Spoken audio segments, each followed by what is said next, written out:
आपको दिखाते हैं रोमियो दारोगा, जिसने एक पीड़िता का जीना दुश्वार कर दिया। बहाने से नंबर मांगा और फिर करने लगा परेशान। लेकिन जब पीड़िता ने रोमियो दारोगा के खिलाफ उठाई आवाज तो फिर शुरू हुआ बदले का खेल। देखिए रोमियो दारोगा की अंधेरगर्दी और बस्ती का बदलाव।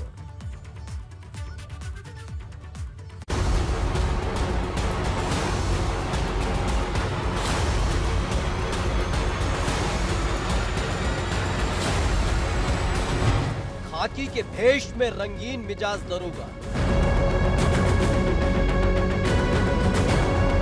तस्वीर में दिख रहे शख्स के बदन पर लिपटी खाकी रंग की यूनिफॉर्म को देखकर एक बार की आपको भी भरोसा ना हो, लेकिन जो आरोप एक पीड़िता और उसके परिवार ने लगाए हैं, उसने इस खाकी को दागदार कर दिया। पीड़िता को परेशान करने का आरोप।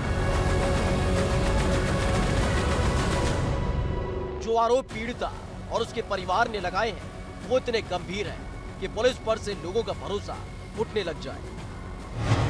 व्हाट्सएप पर मैसेज करने का आरोप। पीड़िता ने सबूत के तौर पर जो व्हाट्सएप चैट सामने रखी है वो बताने के लिए काफी है कि खाकी के भेष में घूम रहा दरोगा किस कदर आशिक मिजाज हो चुका था और उसके इरादे क्या थे। लेकिन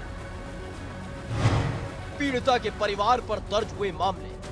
इस मामले के सामने आने के बाद पीड़िता के परिवार पर एक के बाद एक कई मामले दर्ज किए जा चुके हैं और अलग अलग मामलों में पीड़िता के परिवार को आरोपी बनाया गया है। ये उस दहशत भरी कहानी का अंजाम भर है जिसे पिछले 6 महीने से बस्ती की रहने वाली पीड़िता भुगत रही है और साथ ही भुगत रहा है उसका परिवार, जिसमें अस्मत पर बुरी नजर डालने वाले के खिलाफ आवाज उठाना इस परिवार को भारी पड़ गया।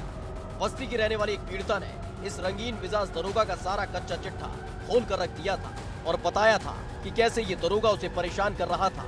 पीड़िता ने बताया था कि जब पिछले साल लॉकडाउन लगा था तो वो दवाई लेने के लिए निकली थी। बुआ के लड़के के साथ वो बाइक पर जा रही थी, तभी चेकिंग के नाम पर बाइक को रोक लिया गया। दरोगा दीपक सिंह ने इसी दौरान पीड़िता का नंबर ले लिया और फिर आए दिन पीड़िता को मैसेज करने लगा। हमारा घर एकदम बर्बाद कर दिए, हम लोग को परिवार को जेल कटाए और मारे, सब लोग को मारे हैं, छोटे छोटे बच्चे के भी मारे हैं। जब पूछ लीजिए यहाँ पे हैं हमारे बच्चे, बहुत मारे हमारे बच्चे के। कहीं नहीं मदद मिला, कोनो और से मदद नहीं मिला। हम सब एकदम बर्बाद हो चुके हैं, हम कहाँ पे जाएं? नौकरी भी, हमारी बेटी की शादी भी नहीं हो रहा है।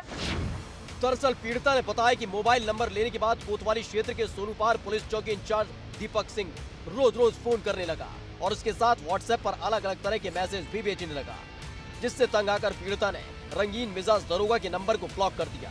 इससे खुन्नस खाए दरोगा ने एक बार फिर से पीड़िता को रोक लिया और बात न मानने पर परिवार को अलग अलग मामलों में फंसाने की धमकी दी। लेकिन परिवार का आरोप है कि इसके बाद उनके ऊपर परेशानी का पहाड़ टूट पड़ा, क्योंकि पुलिस विभाग में तैनात दीपक सिंह के बड़े भाई से परिवार ने दीपक सिंह की शिकायत की, जिसके बाद उनके कहने पर मोबाइल से सारा डेटा डिलीट कर दिया गया। लेकिन इसके बाद पीड़िता के परिवार का आरोप है कि उनके ऊपर एक के बाद एक कई मामले दर्ज कर लिए गए। कुल मिलाकर अब तक पीड़िता के परिवार पर 8 मामले दर्ज किए जा चुके हैं। तो वही रंगीन मिजाज दरोगा दीपक सिंह के कारनामे की खबर जब महिला आयोग को लगी तो आखिरकार दीपक सिंह को लाइन हाजिर कर दिया गया, जिसके बाद पूरे परिवार पर मुकदमों की बाढ़ सी आ गई है। तो हम लोग लगभग 6 महीने से लगातार यहाँ से लखनऊ तक दौड़ रहे हैं।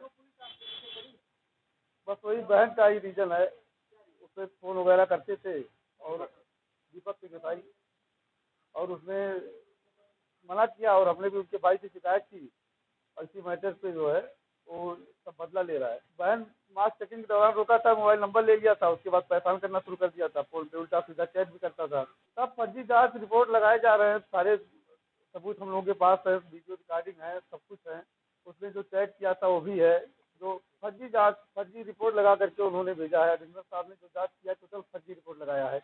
मैं चैलेंज करता हूं, अगर मैं गलत हूँ पूरे परिवार के साथ पुलिस करने के लिए तैयार हूँ। मेरे पास टोटल सबूत है, मैं कहीं गलत रही हूँ। अगर पुलिस विभाग के अलावा किसी अन्य जांच एजेंसी से जांच होती है तो हम लोग बेगुनाह साबित हो जाएंगे। वहीं इन मामलों को लेकर जब पीड़िता और उनके परिवार वाले जिले के अधिकारियों से मिले तो आला अधिकारी दरोगा दीपक सिंह का बचाव करते नजर आए, जिसमें पीड़िता के परिवार पर हुए तमाम मामलों को सही बता रहे हैं। तो वहीं बस्ती के एसपी ने तो साफ तौर पर दरोगा दीपक सिंह को क्लीन चिट तक दे दी है। देखिए, गत वर्ष जून में 13 जून को एक घटना हुई थी पोखर बिटवा में, जिसमें रेवेन्यू की टीम जो लेखपाल है और उनके जो कानून गो है उनको नेतृत्व में एक टीम गई थी चक रोड की नाप करने के लिए। उस दौरान वहाँ पे लोगों ने काम करने में उनको थोड़ी बाधा डाली, तो उस समय वहाँ के लोकल चौकी इंचार्ज थे एसआई दीपक सिंह, वो घटनास्थल पर गए थे और वहाँ पे लोगों ने मतलब कुछ महिलाएं थी वहाँ पे और कुछ पुरुष थे, जिनके द्वारा जो लेखपाल की टीम और जो थाना के जो चौकी इंचार्ज थी उनको वहाँ पे उन्होंने बंधक बना लिया था।